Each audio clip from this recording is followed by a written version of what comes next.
Graça e paz, amados, sejam todos bem-vindos mais uma vez à nossa campanha 70 vezes 7. Estamos estudando o amor e o perdão de Deus, um livro da Bíblia por dia. E hoje falaremos da última carta, das últimas linhas, das últimas palavras do apóstolo Paulo, que estão lá registradas na segunda carta a Timóteo, seu amado filho na fé. É muito interessante pensarmos sobre essa carta. Paulo escreveu por volta já do ano 66, 67 depois de Cristo, ou seja, ele está muito próximo da sua morte, ele tem consciência disso, ele estava preso, ele está preso pela segunda vez numa prisão escura, úmida, fria de Roma, e ele não tem mais esperança dessa vez de ser liberto, ele sabe que ele está próximo do fim, mas ele escreve essa carta para Timóteo, para alegrar Timóteo. Paulo estava preocupado porque seu filho na fé, Timóteo, um jovem pastor, ele desanimou, ele esmoreceu diante das perseguições, diante das coisas que dão errado, das coisas que não caminham como ele espera. Às vezes nós batalhamos tanto, tentamos tanto e as coisas não acontecem. Timóteo estava desanimado, estava frio, estava provavelmente pensando em largar o ministério, largar a missão que Deus havia dado a ele, que Paulo havia tanto orientado ele e caminhado com ele durante um tempo. Então, Paulo escreve essa carta durante o seu último aprisionamento em Roma para incentivar Timóteo a não fraquejar, a não desistir por causa das perseguições do Evangelho. Ele está alertando Timóteo, preste atenção ao perigo dos últimos dias. Os homens serão amantes de si mesmos, eles não vão querer ouvir a palavra de Deus, eles vão ter coceira, comichão nos ouvidos, eles vão amontoar para eles mesmos mestres segundo as suas próprias concupiscências. Paulo estava vendo o nosso ano, Paulo estava praticamente descrevendo a nossa época. Temos visto o surgimento aí de vários mestres e pastores cheios de títulos que só pregam o que as pessoas querem ouvir, que não confrontam, que não demonstram a vontade de Deus, que não acusam o pecado. Meu querido, estamos falando sobre o amor e perdão de Deus, mas você precisa entender que é lógico, é uma coisa lógica, é uma questão de lógica. Só é necessário o amor e o perdão de Deus, principalmente a questão do perdão, mas que é fruto do amor de Deus. Ele nos amou primeiro, Ele nos amou quando nós ainda éramos pecadores, mas só é necessário tudo isso porque somos pecadores, porque temos pecado, porque o nosso pecado não se resolve com palavras bonitas, com passar a mão na cabeça. O nosso pecado não se resolve deixando para lá. É preciso haver confronto, é preciso enfrentarmos o problema, é preciso entregarmos para Jesus, é preciso depositarmos diante dele toda a nossa esperança, toda a nossa ansiedade, tudo, e entendermos que nós não temos condição de vencer, mas ele já venceu, e por isso nós somos mais do que vencedores. Paulo então alerta Timóteo: olha, Timóteo, você precisa prestar atenção. O que você está vivendo é algo esperado, nos últimos dias vão ser assim mesmo e vai piorar mais. Mas olha, tenha bom ânimo, lembre-se das palavras de Jesus, lembre que do meu cativeiro, mas você vai ver, eu não estou aqui triste, eu estou aqui preocupado com você, eu estou aqui querendo falar para você. Ele faz uma longa despedida, ou uma despedida do seu longo ministério entre os gentios. E ele já declara: quanto a mim, o tempo da minha partida está muito próximo. Eu já estou sendo oferecido como libação, ou seja, eu já estou sendo oferecido como sacrifício para o Evangelho, porque as pessoas que perseguiam o Evangelho queriam a vida de Paulo. Timóteo estava desanimado. Lá no capítulo 1, versos 6 a 8, nós vemos Paulo falando claramente: não desanime. E no capítulo 2, verso 4, mostra que Timóteo queria abandonar tudo.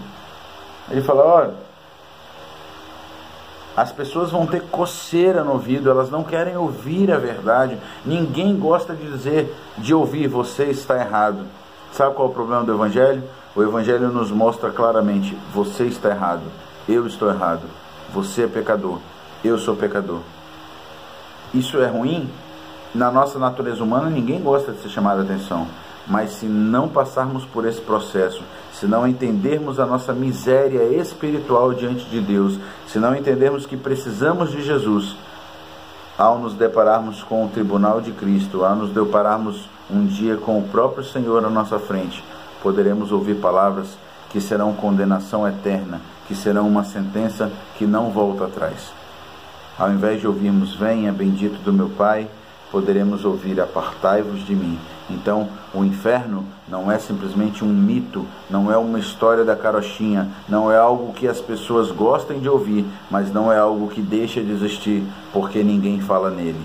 O inferno é real, é preparado para o diabo e seus anjos, mas todos aqueles que o receberam, deu-lhes o poder de serem feitos filhos de Deus. Mas aquele que não recebe o Filho, ele já está condenado, porque ele não creu no Filho. Fala lá em João capítulo 3.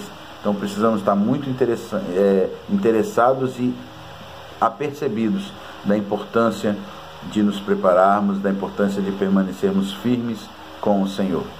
Ele diz, olha, Timóteo, aquela pessoa que se volta para Cristo, aquele que vai fazer o serviço de Cristo, o embaixador, o ministro, ele deve estar disposto a sofrer por causa do Evangelho. Você vai ser cobrado, você vai ser perseguido, mas lembre-se, é para Deus, é por Deus, é por Jesus, é pela força do Espírito Santo de Deus, não é pelo nosso braço.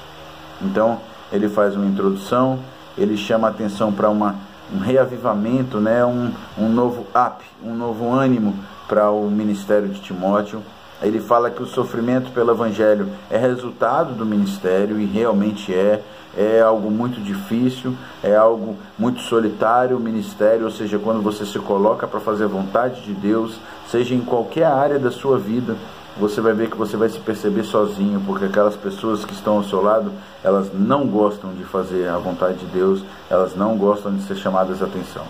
Ele vai chamar a atenção também, Paulo, na sua carta a Timóteo, sobre os falsos ensinos para com o ministério. Tem que tomar cuidado com isso, com falsas doutrinas. E ele vai falar também sobre o lugar do ensino cristão, né? Que ele deveria, aquilo que ele aprendeu, escolher outras pessoas e compartilhar, para que essas pessoas compartilhem com outras pessoas. Talvez Timóteo estivesse querendo fazer um por um, sozinho, só ele mesmo. Então Paulo dá uma orientação ao jovem pastor Timóteo: olha, ensine outros homens idôneos, fiéis, para que eles também participem com você, tá? E ele depois conclui a sua carta. Na verdade, a segunda carta a Timóteo revela o espírito invencível do serviço perseverante e a fidelidade constante e o amor incorruptível e a fé triunfante de Paulo. Olha quantas características. Os ensinos da carta favorecem a inspiração e o encorajamento que aquele que está preso e sabendo que vai morrer está preocupado em passar para o seu jovem aprendiz, para o seu filho na fé, Timóteo. Então ele quer encorajar não somente a Timóteo, mas ele chega a declarar: não somente a mim, mas todos aqueles que amam a vinda de Cristo. É a mais importante das epístolas pastorais, porque é aquela que nos dá realmente assim um ânimo, que mostra, olha, vai haver sofrimento, vai haver dificuldade, mas você precisa permanecer firme. Na nossa vida espiritual nós passamos por isso.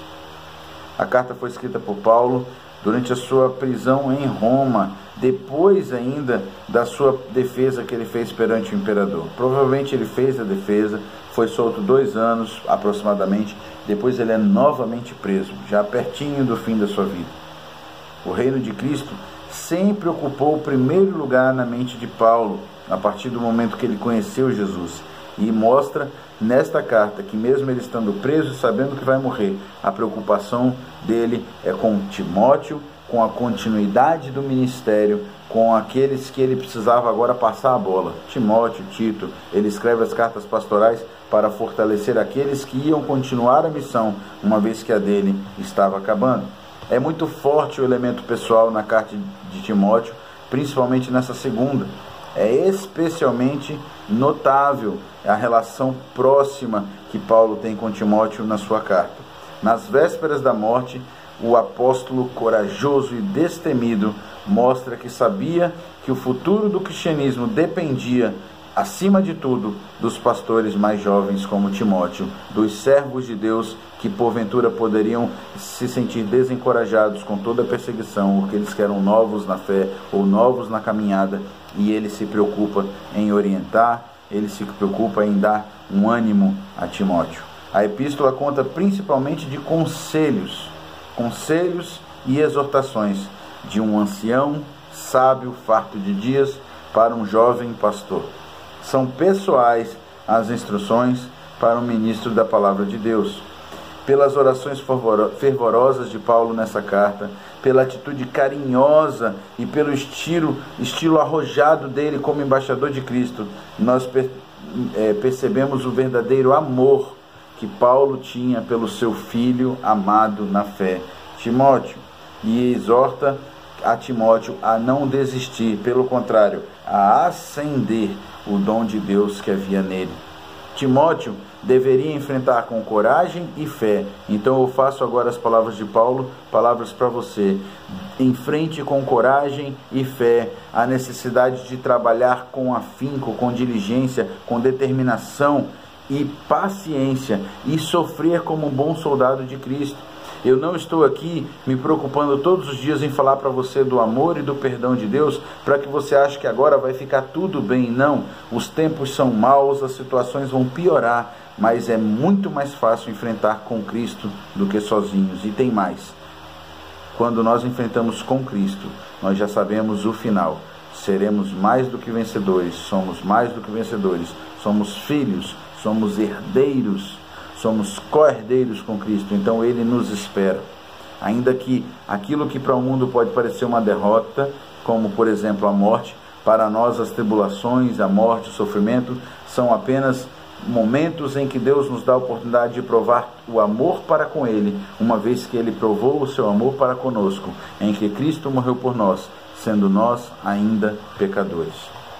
Deve esforçar-se para se apresentar diante de Deus aprovado, como alguém que maneja bem a palavra da verdade, a Bíblia Sagrada. Não adianta você querer servir a Deus se você não conhece a vontade de Deus, e não adianta querer conhecer a vontade de Deus dependendo única e exclusivamente de vídeos no YouTube, de mensagens na igreja. É preciso que você desenvolva um relacionamento pessoal com o Senhor, para que o amor e o perdão de Deus não seja algo que o pastor está te contando, não seja algo que a outra pessoa está te contando, mas seja algo que você experimentou e foi alcançado e foi transformado e agora vive uma vida em Deus e para Deus. Paulo faz um apelo a Timóteo que ele deve fugir das paixões da mocidade.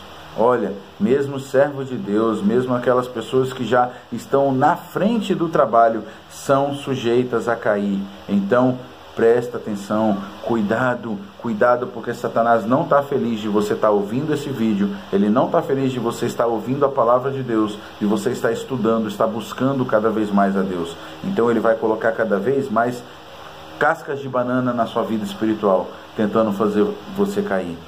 Vigia, luta, e quando cair, saiba que o amor de Deus é maior do que a sua fraqueza naquele momento. A força de Deus é mais forte do que a sua fraqueza em ter caído naquele momento. Então você continua amado, peça perdão a Deus, se volte para Ele e experimente mais uma vez o amor e o perdão de Deus. Depois ele diz, olha, busque o amor, a paz para com aqueles que invocam o nome do Senhor.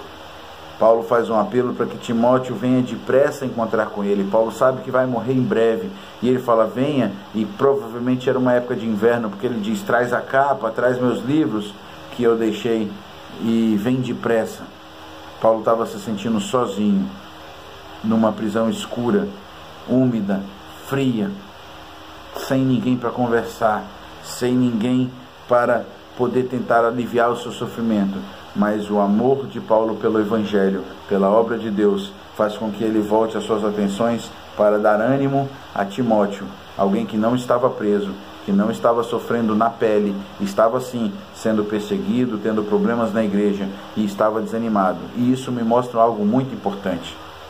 Tem muita gente que olha para mim, que olha para você e diz, bobagem, eu já passei por isso.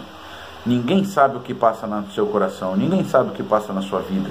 O que alguém passou muito fácil, para outra pessoa pode ser algo muito difícil. Ao mesmo tempo, uma outra situação que para você é fácil, para aquela primeira pessoa seria difícil. Nós somos pessoas diferentes, reagimos de formas diferentes. Então, por isso que um alcança o outro, por isso que um ajuda o outro, por isso que um dá a mão para o outro. Por isso que Paulo se preocupa com Timóteo, por isso que um dá ânimo, exorta, caminha junto com o outro. E eu estou aqui para caminhar com você. Se você precisar, me fale, me use, eu estou à sua disposição, porque um dia alguém se preocupou comigo para fazer isso por mim, e eu pude encontrar o amor e o perdão de Deus. Paulo termina sua carta fazendo uma declaração muito grande de amor, de fé, de confiança em Deus. Ele diz: quanto a mim, eu já estou sendo oferecido por sacrifício, por libação, e o tempo da minha partida está próximo. Mas Paulo tem uma certeza. Olha, aquele mesmo Paulo que foi um blasfemo, perseguidor, alguém que era arrogante, que se arvorava contra o povo de Deus, achando que fazia a vontade de Deus, mas estava enganado. Alguém que Paulo mesmo diz sobre ele, ele era uma fera indomável. Ele agora diz: eu combati o bom combate, eu completei a carreira e eu guardei a fé. Sabe o que isso significa? Que Paulo pegou toda a culpa pelo passado dele, quando ele não conhecia Jesus, e ele jogou fora. Ele entregou para Jesus tomar conta, e ele considerava a vida dele agora a vida com Jesus, e ele olhava para frente, ele não olhava para trás, e ele tinha certeza que a partir do momento que ele entregou a vida para Jesus, Jesus ia contar o tempo dele com Jesus. E ele diz: eu combati o bom combate, eu completei a carreira e eu guardei a fé. Desde agora a coroa da justiça me está guardada, a qual o Senhor, o reto juiz, me dará naquele dia, e não somente a mim, mas a todos que amam a sua vinda. Você está incluído nisso, eu estou incluído nisso. Basta que a gente ame a vinda de Jesus, ou seja, que a nossa vida seja uma retribuição ao amor e perdão que já recebemos. Paulo diz: olha, a coroa da justiça me está guardada. Coroa era, hoje nós damos medalhas nas Olimpíadas. Naquela época, o grande vencedor dos torneios, da corrida de bigas, da maratona, ele receberia uma coroa de ouro. Era como se fosse ramos de oliveira trançados, mas envoltos por ouro, para que todo mundo olhasse ele usando aquele acessório e soubesse: ali vai um campeão. E Paulo está dizendo, mesmo com todo o passado ruim, a partir do momento que ele foi alcançado por Jesus e ele viveu para Jesus, ele sabia que Deus ia falar para ele: aí vai um campeão. E Deus quer falar para você: eu quero te fazer um campeão, eu quero te fazer mais do que vencedor. O amor e perdão de Deus está disponível a todo aquele que nele crê. Que Deus nos abençoe. Amém. Faça uma decisão com Deus. Em nome de Jesus. Amém.